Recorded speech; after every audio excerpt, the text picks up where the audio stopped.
Be ready, 10 seconds to go.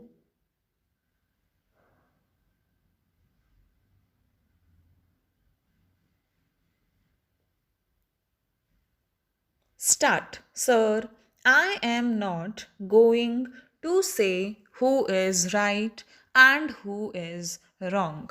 I think I leave this judgment to the honorable leaders of the opposition. My purpose today is through this house to inform our country what I set out to achieve and how far I have been successful in achieving that. The purpose, the basic thrust of all policies of our country, as I see it, is set to in motion processes which would enable us to leapfrog in the race of social and economic change so that we can get rid of chronic poverty which still afflicts millions and millions of our people. After India became independent, great progress was made in all directions. But the task of getting rid of poverty, to which Prime Minister committed our nation on the 15th of August 1947, is still not complete.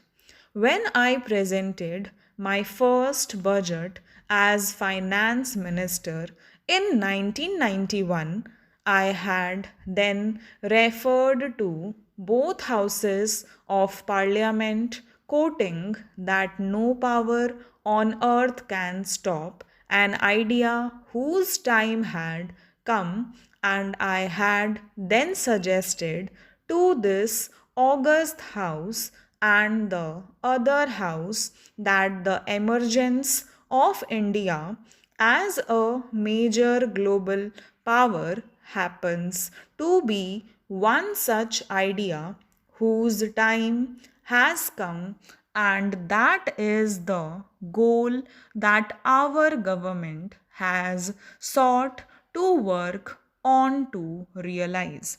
Whether we have succeeded or not, it cannot be realized in one go, but that is the mission, that is the ambition, and India's foreign policy has to contribute to preservation and strengthening of national security and also to widen our development options. We live in a world which is not a world which we like in all respects. Yet, it is a fact that interdependence of nations is a reality, and that in this interdependent world there is such a thing as power relations. This power in the world is not distributed equally, and we know through history that where there is inequality of power, international relations are fundamentally power relations. Those who are more powerful cannot resist temptation to coerce those who are weak. The United States is today a preeminent power. It is a superpower. It has global interest. In many areas, those interests do not coincide with our interests. Our ambition is to work to create a more just international system in the world.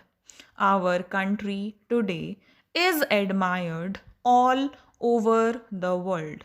We have the second highest growth rate in the world, and what is more significant is that the world today marvels and respects India for what we are, a country of over 1 billion people with great diversity of beliefs, of religions, and yet seeking its salvation in the framework of a democratic polity committed to all fundamental human freedoms and respect for the dignity of the individual.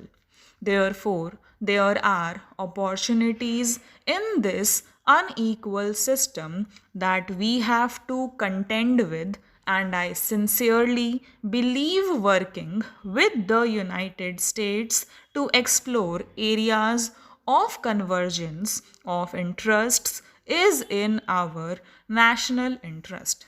This does not mean that we endorse everything that the United States does, but in an interdependent world in which the United States counts for what you all know, we have to do business, and therefore my effort has been in this visit to help create an international environment which is more supportive of India's development efforts and which in the process widens our development options. Excessive discussion has taken place on the nuclear issue. My first thought when I thought of visiting the United States was not on nuclear issue. I was worried about the state of India's agriculture. The previous government prepared the 10th 5-year plan. It has a target of 4% growth rate of agriculture. We are nowhere in sight. Our agricultural economy seems to have reached a platform where new technologies associated with the Green Revolution, which came about in the mid 60s and 70s, seem to have lost their old dynamism. And therefore, I thought this is an opportunity to use the tremendous advances in human knowledge, in biotechnology, and related fields to see if we can revitalize our research institutions, our agricultural universities, our extension centers, and that is what is reflected in the joint statement. And I attach great importance to its role in modernizing and expanding the horizons for India's agricultural economy. Therefore, please do not concentrate only on the nuclear issue.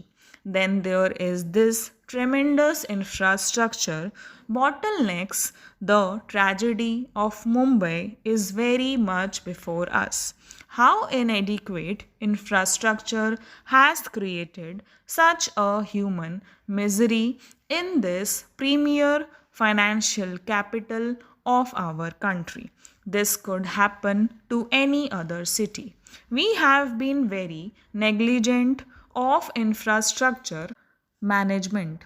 I have calculated that we need at least $500 billion worth of investment in the next 7 or 8 years if we have to modernize our infrastructure, if we have to realize our ambitions of moving on to a growth rate of 8 to 10%.